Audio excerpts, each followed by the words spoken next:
और स्वागत करते हैं रवि झाकर जी का, जो कि एल कार्गो ग्रुप से हमारे साथ जुड़ रहे हैं और उनसे समझते हैं कि त्योहारी को लेकर क्या कुछ उनकी प्लानिंग है, किस तरीके का मोमेंटम ऑन ग्राउंड देखने को मिल रहा है और आगे के लिए कंपनी की क्या लॉन्ग टर्म स्ट्रैटेजी है। रवि जी, आपका बहुत बहुत स्वागत है 18 आवर्स स्वदेश पे। शुक्रिया अपना समय देने के लिए। सबसे पहले तो देखिए, हम सब ने वो आपके प्राइस हाइक की भी अनाउंसमेंट पढ़ी, पर पहले बात करना चाहेंगे ये त्योहारी सीजन में क्या कुछ किस तरीके का मोमेंटम एल कार्गो ग्रुप के लिए देखने को मिल रहा है, किस तरीके की तैयारियां आपने ऑलरेडी की हैं और पिछले फेस्टिव सीजन के कंपैरिजन में ये फेस्टिवल किस तरीके से पैन आउट कर रहा है। जी बिल्कुल, अगर आप त्योहारी सीजन की बात करें तो जहां तक हमारे डोमेस्टिक बिजनेसेस हैं, ऑल कार्गो गति में जो हमारा B2B एक्सप्रेस बिजनेस है, उसमें हम लोग एक मोमेंटम देख रहे हैं। मैं बोलूंगा कि जो जीएसटी के रिफॉर्म्स अभी हुए हैं उसका भी उसके ऊपर एक प्रभाव है। और इस महीने मुझे लगता है कि पूरी industry almost double digit growth witness करेगी कंपेयर टू लास्ट मंथ। तो एक मोमेंटम है जीएसटी के रिफॉर्म्स का भी, त्योहार का भी। उसके अलावा अगर मैं इंटरनेशनल बिजनेस की बात करूं तो जहां पे फेस्टिवल क्रिसमस के अराउंड एक पीक डिमांड होती है, वो थोड़ी सी सबड्यूड है। अगर मान लीजिए कि 8 से 10% के आसपास की ग्रोथ हुआ करती थी अमूमन, तो इस बार 4 से 5% की ग्रोथ है कंपेयर टू प्रीवियस मंथ्स। लेकिन जहां तक इंडिया की बात है, हमारा जो ऑल कार्गो टर्मिनल्स का बिजनेस है, जहां पे हम container terminals CFS ICD operate करते हैं, वहां पे भी एक बहुत अच्छा पॉजिटिव मोमेंटम है। वॉल्यूम्स ऑल टाइम हाई की डायरेक्शन में है जो हम हैंडल करते हैं।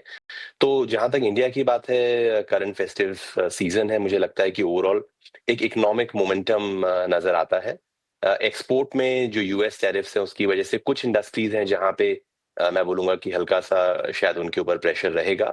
लेकिन ब्रॉड इंडिकेटर्स जो हैं, अधिकतर हमारा कंजम्पशन ड्रिवन एक पॉजिटिव मोमेंटम दिखाई देता है। ठीक है मिस्टर जाखड़, बहुत शुक्रिया आपका समय देने के लिए। Abhishek here from Noida studio.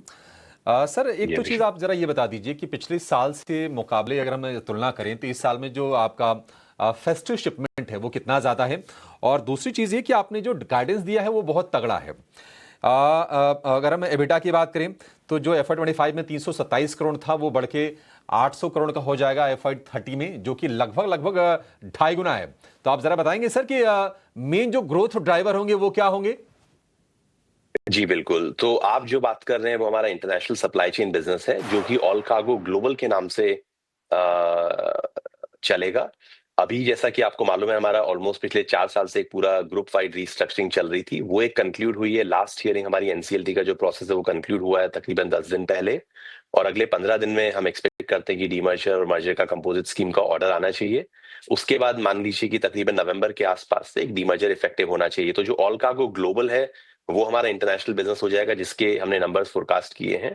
तो इसमें क्या हो रहा है, एक तो हम लोग जो वॉल्यूम है वो ग्रोथ देखते हैं, क्योंकि हमने बहुत सारे नए मार्केट्स में, नए प्रोडक्ट्स में हम ई कॉमर्स रिटर्न आज के दिन कर रहे हैं। लैटिन अमेरिका से चाइना, हम क्रॉस बॉर्डर ई कॉमर्स में भी ग्रोथ देख रहे हैं। हम लोग कुछ नए मार्केट्स में लैटिन अमेरिका में, ईस्टर्न यूरोप में वॉल्यूम ड्राइव कर रहे हैं। और जो हमारे बाकी 70 कंट्रीज में हमारे खुद के ऑफिस है, वहां पे एक ग्रोथ मैं कहूंगा नहीं है यूरोप में पर्टिकुलरली, लेकिन एक स्टेडी मोमेंटम है।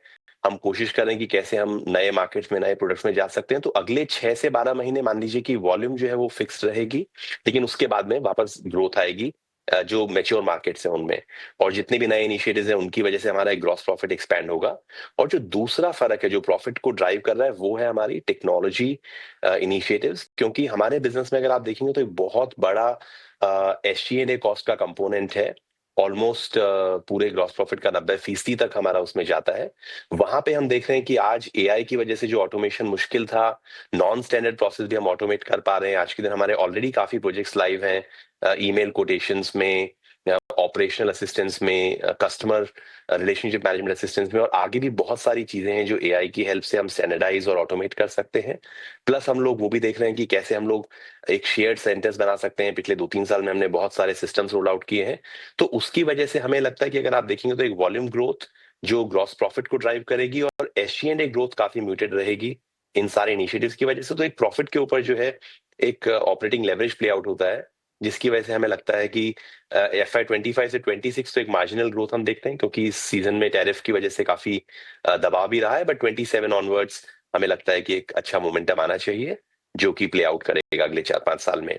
ये हमारा इंटरनेशनल बिजनेस है। जो डोमेस्टिक बिजनेस है उसमें हम ऑलरेडी देख रहे हैं कि हमारी ग्रोथ में एक मोमेंटम है, वॉल्यूम्स काफी ग्रो कर रही है। ऑल कार्गो टर्मिनल्स में हम लोग कैपेसिटी एक्सपैंड कर रहे हैं, जिसकी वजह से वहां पे भी हमें लगता है कि मोर देन डबल हमारा एबिटा होना चाहिए। और वहां पे एक बहुत क्लियर विजिबिलिटी है, क्योंकि अगर आज आप देखेंगे तो जो हमारी इंडस्ट्री है, सीएफएस इंडस्ट्री, उसमें कैपेसिटी कंस्ट्रेंट्स हैं और हम मार्केट लीडर भी हैं और साथ में नई कैपेसिटी भी मार्केट में लेके आ रहे हैं। तो इस नई कैपेसिटी के साथ में एकदम क्लियर विजिबल पाथ है किस तरीके से हम अपनी वॉल्यूम्स ग्रो कर सकते हैं। एक नया आईसीडी प्रोजेक्ट एनसीआर में आ रहा है, जिसका कि सारे जो चैलेंजिंग पार्ट थे वो पूरे हो गए, अभी एग्जीक्यूशन पार्ट है और वो डेडिकेटेड फ्रेट कॉरिडोर से डायरेक्टली कनेक्टेड रहेगा। तो ये जो तमाम प्रोजेक्ट्स हैं जो आ रहे हैं ऑल कार्गो टर्मिनल्स पे, वो क्लियरली हमें एक इंडिकेट करते हैं किस तरीके से वॉल्यूम ग्रो हो सकती है और किस तरीके से प्रॉफिट ग्रो हो सकता है। और जो बिल्कुल। तीसरा बिजनेस है हमारा गति का, उसमें हमें ऑलरेडी जो एक पॉजिटिव मोमेंटम दिख रहा है इंडस्ट्री में, सारे रिफॉर्म जो हमने जस्ट बात करी वो कंटिन्यू करना चाहिए। Absolutely mister Jakhar, good morning. Mansi this side, आपकी बातों हाय से मानसी। कन्विक्शन है और कॉन्फिडेंस झलक रहा है।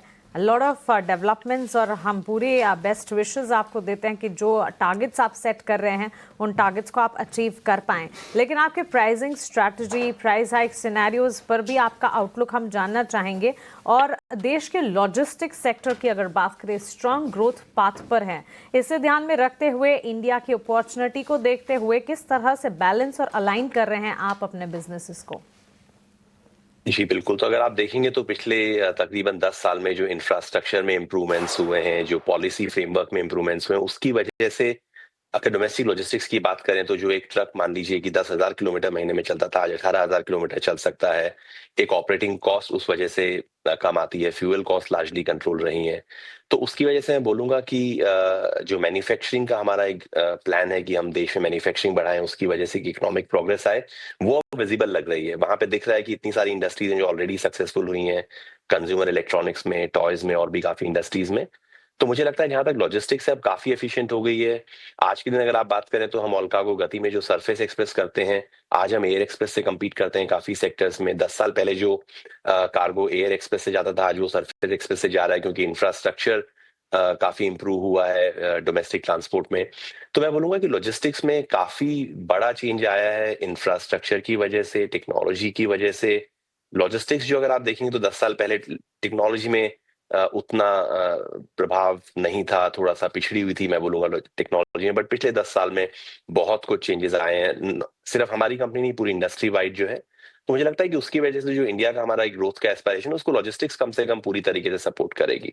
और हम लोग तो इंटरनेशनल साइड में भी काफी हमारी प्रेजेंस है, तो हमें लगता है कि हम इंडिया की जो एक्सपोर्ट स्टोरी है उसमें भी काफी कंट्रीब्यूट कर पाएंगे हमारे इंटरनेशनल सप्लाई चेन और ऑल कार्गो टर्मिनल्स बिजनेस के माध्यम से भी। जाखड़ जी, बहुत शुक्रिया और शुभकामनाएं आपको, आपकी जो भी एस्पिरेशंस हो वो पूरी हों।